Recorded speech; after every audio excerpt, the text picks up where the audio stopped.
What does Adele mean when she sings, "There ain't no gold in this river that I've been washing my hands in forever"?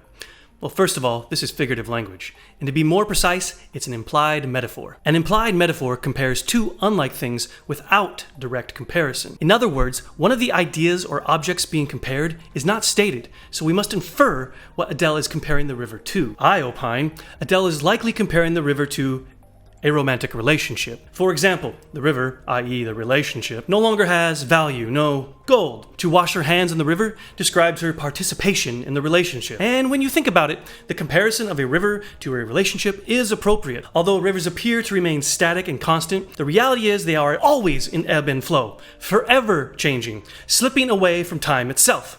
Adele's description of the river also describes the relationship. It has seemingly remained the same for many years, but upon closer reflection, the minute changes over time have taken their toll. Modulating the metaphor creates tension between the speaker and the listener in the story. The speaker is trying to reconcile the divide that has come between her and the silent listener. They're both stuck in their ways, deeply submerged on their respective sides of the river.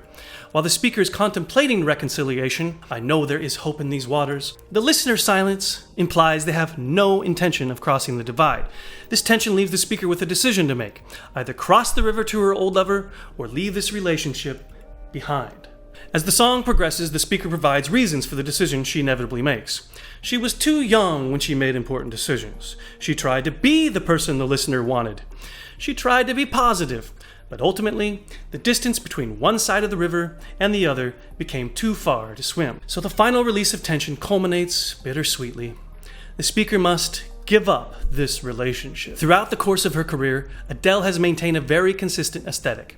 Because of her mature voice, which has always seemed to convey emotion beyond her years, Adele has been artistically represented as an artist of a bygone era, a retro and vintage diva harkening back to the past. Lyrically, this song is an extension of that aesthetic. Rivers convey time immemorial, and the persistent use of the past tense juxtaposed with the present signals this attitude. Moreover, this opposition in verb tenses intensifies the metaphorical tension in the song and indicates a change in Adele's future, one that will leave the past behind.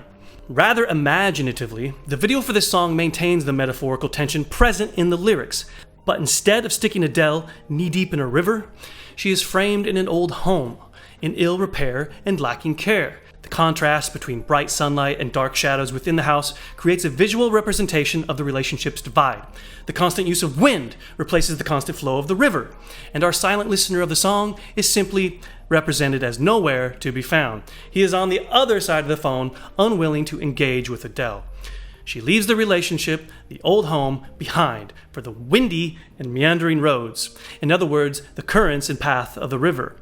When the lyrics reach that giving up moment, the black and white film changes to bright technicolor, signifying Adele's new outlook on life and her change of heart.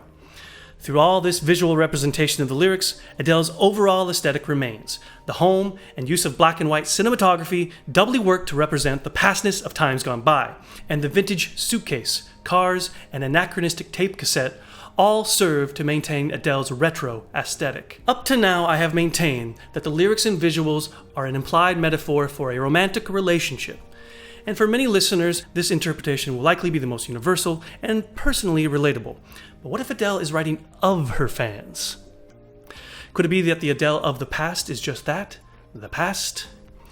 Perhaps she is moving on from her past artistic self, and she's not asking a man to take it easy on her, but her fans.